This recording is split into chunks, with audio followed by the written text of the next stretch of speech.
하나님의 크신 사랑이 여러분과 함께 하심을 믿습니다. 네, 우리가 3월을 살아가고 있습니다. 이제 봄의 기운이 가득 차게 될 텐데요. 여러분 인생 가운데 봄날의 기쁨이 가득할 수 있기를 소원합니다. 생명이 움트는 역사가 일어나는 그런 삶이 될 수 있기를 소원합니다. 내린 사랑이란 말이 있어요. 부모의 사랑을 받으며 사랑을 배워간다는 것이죠. 그와 함께 자녀가 혹은 손주들이 걸음걸이가 그 부모나 또 조부모의 그 모습을 닮아가는 것을 볼 수가 있어요. 그리고 말투가 또 닮아가는 것을 볼 수가 있죠. 그래서 부모의 맞벌이로 조부모에게 자란 아이들은 조부모의 말투를 배워가는 것을 볼 수가 있어요. 그래서 어떤 아이가 참 말을 굉장히 어른스럽다라고 표현하기는 좀 그렇지만 어른들이 쓰는 말투를 쓰는 것을 때때로 볼 때가 있어요. 네, 그런 아이들은 거의 10중 8구 조부모에게 자란 아이들인 것을 볼 수가 있죠.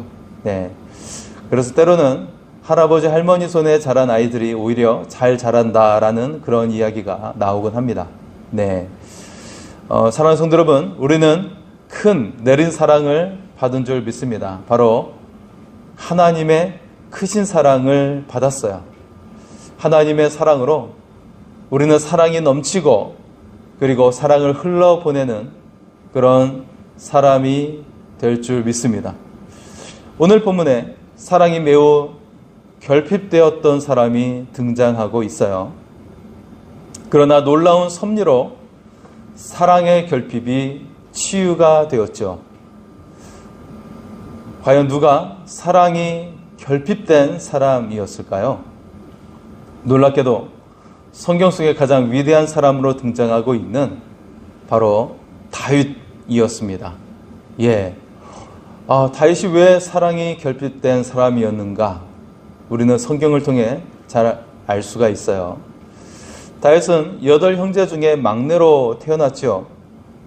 다윗은 막둥이로 자랐지만 충분한 사랑을 받을 기회가 없었어요.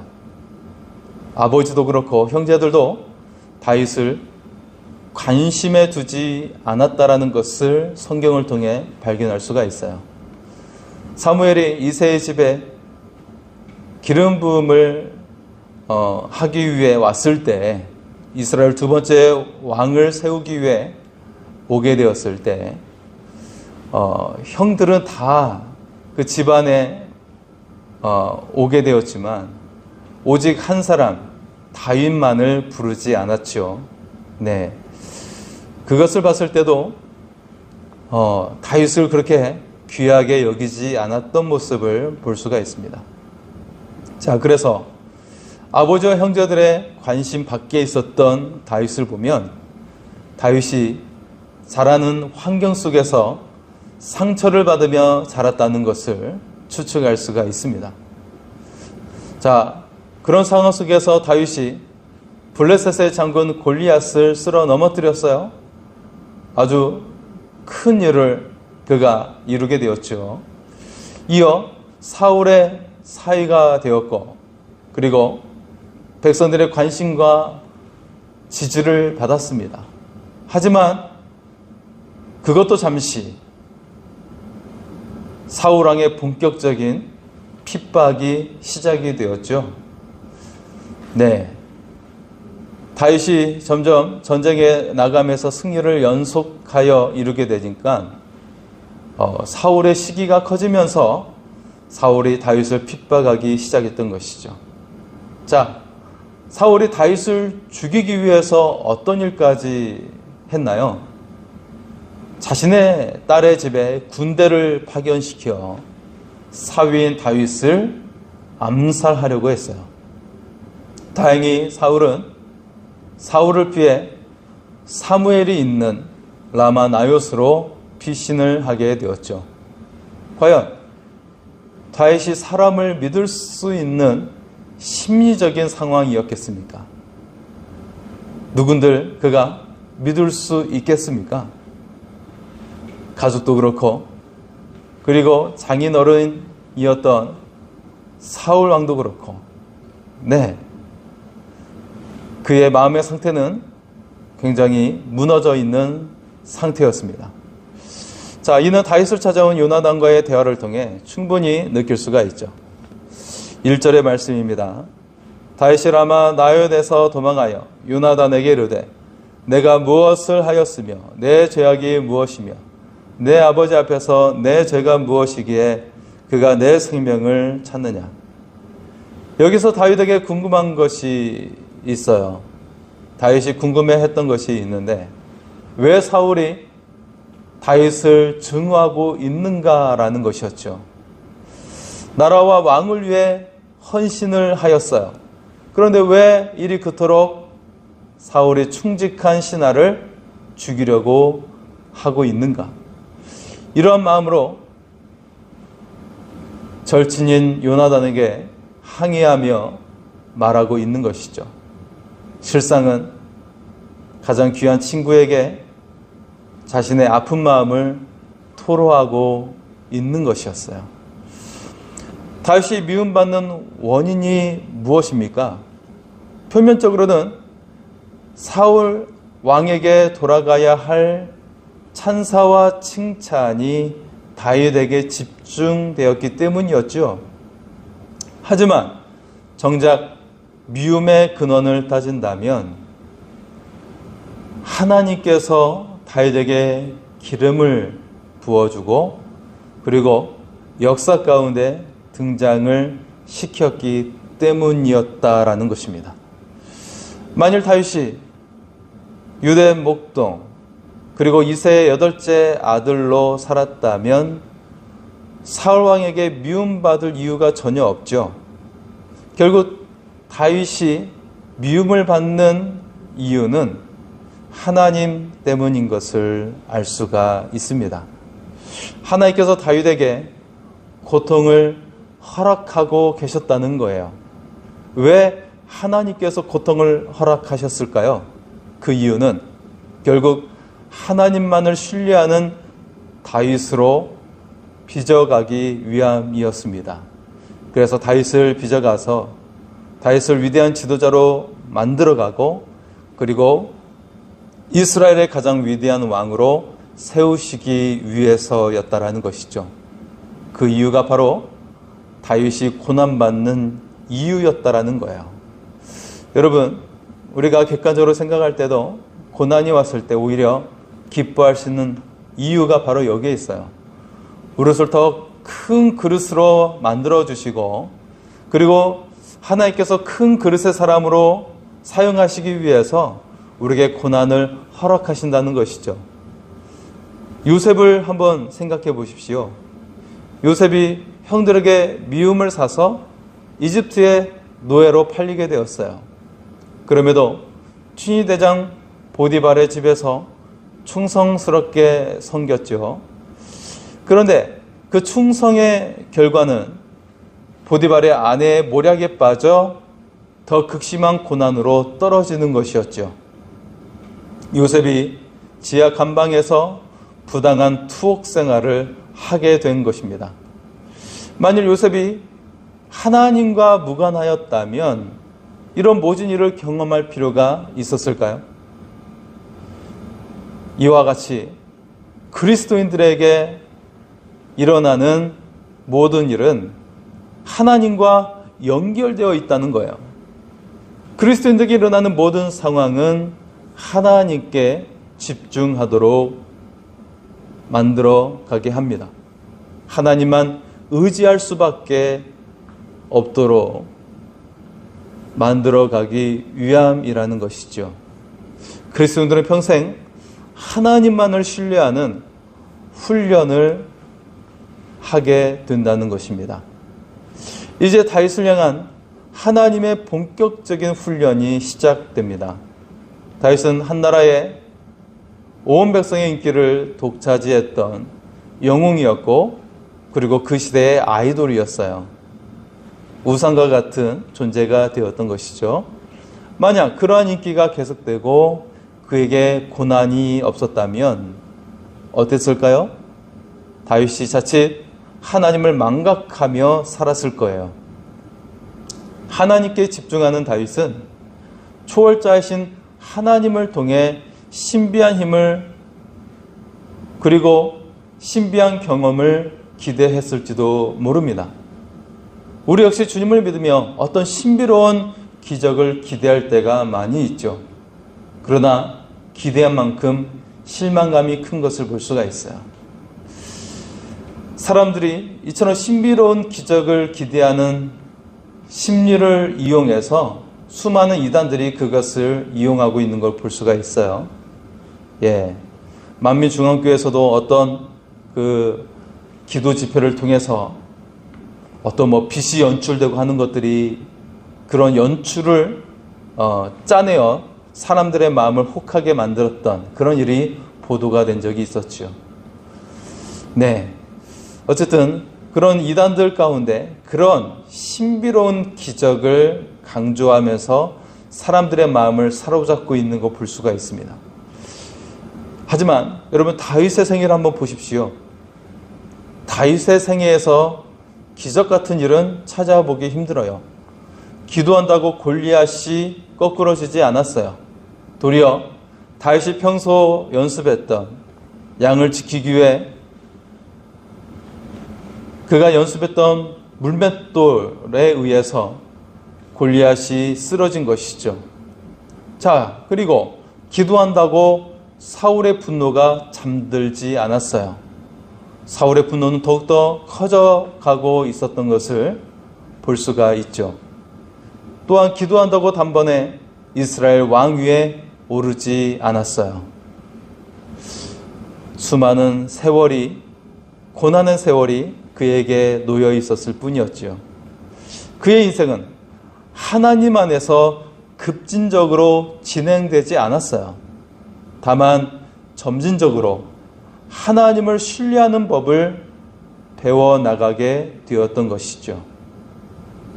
다윗은 작은 일에 일비하지 않았어요. 오직 하나님만을 묵묵히 바라보는 인생으로 그렇게 세워져 가고 있었던 것이죠. 이것이 바로 그리스도인들이 갖추어야 할 삶의 태도인 것입니다. 그렇다면 하나님은 어떻게 성도가 자신만을 바라보도록 그리고 하나님만을 신뢰하도록 만들어 가실까요? 하나님은 인격을 통해 인격을 다루며 하나님을 알아가게 하십니다. 요나단과 상심한 다윗이 대화를 나누고 있죠. 오늘 말씀의 16절과 17절의 말씀입니다. 이에 요나단이 다윗의 집과 언약하기를 여호와께서는 다윗의 대적들을 치실지어다 하니라. 다윗에 대한 요나단의 사랑이 그를 다시 맹세하게 하였으니 이는 자기 생명을 사랑한 같이 그를 사랑함이었더라. 아멘. 요나단은 사울의 아들이며 왕이 직계 계승자였어요. 그런 의미에서 사울과 요나단은 운명 공동체인 것이죠. 사울의 왕위를 위협하는 다윗은 어쩌면 요나단의 숙적이어야 했어요. 오늘날 대한민국에 유명한 영화가 있어요. 왕과 사는 남자. 거기서도 그 왕위를 노리는 숙부에 의해 단종이 쫓겨나는 그런 이야기를 담고 있죠. 우리가 너무나도 잘 알고 있는 역사적인 이야기를 굉장히 감동적으로 이 영화가 그려내고 있어요. 이처럼 누구든 그 권력을 쥐기 위해서 힘쓰는 것을 볼 수가 있는데 도리어 요나단은 어떻습니까? 전혀 다른 방식으로 향하고 있었다는 거예요. 요나단은 상황을 뛰어넘어 다윗을 자기 생명처럼 사랑했다는 거예요. 어찌 이런 일이 가능할까요? 요나단은 어떤 조건과 요건을 만족시켰기에 다윗을 사랑한 것이 아니었어요. 요나단에게 하나님께서 그와 같은 마음을 주시지 않고서는 결코 불가능한 일인 것을 볼 수가 있죠. 그저 다윗이기에 사랑했던 것입니다. 하나님 안에 속해 있던 요나단은 다윗을 존중했어요. 다윗을 사랑했어요. 그리고 운명 공동체로 함께 살아가기로 했던 것이죠. 여기서 한 가지를 생각하게 됩니다. 앞에서 본 것처럼 다윗은 가족에게도 온전한 사랑을 받은 적이 없었죠. 또한 결혼을 했음에도 도리어 장인인 사울 왕에게 생명이 위태로운 지경에 놓이게 되었어요. 따라서 다윗의 환경은 스스로 냉혈한이 필연적으로 될 수밖에 없는 상황이었던 것이죠. 그러나 요나단의 사랑이 다윗의 단단해진 마음을 녹이는 중요한 존재가 되었다는 것입니다. 요나단의 사랑으로 인해 다윗이 사람을 사랑하는 마음을 배우게 되었어요. 사람을 존중할 줄 아는 마음을 배우는 귀한 마중물이 되었다는 것입니다.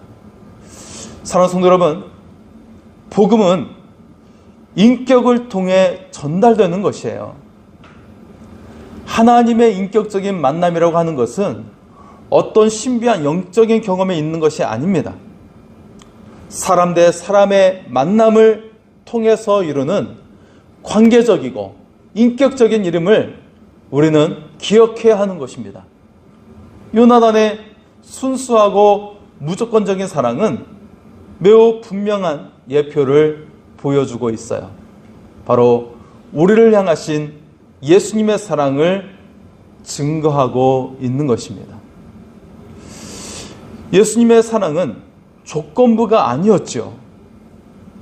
무조건적인 사랑, 그것이 바로 복음입니다. 그가 나를 용서해서가 아니라 그냥 무조건 사랑하는 사랑이 예수님의 사랑이었다는 것이에요. 이것이 바로 우리의 복음이에요. 오늘 말씀 말미에 사울을 피해야 하는 다윗과 요나단의 석별의 정을 우리에게 보여주고 있어요. 그 가운데 이 두 사람이 우는 장면이 등장하고 있습니다. 다윗의 눈물은 미래에 대한 두려움과 야박한 자신의 운명 때문에 흘리는 눈물이 아닙니다.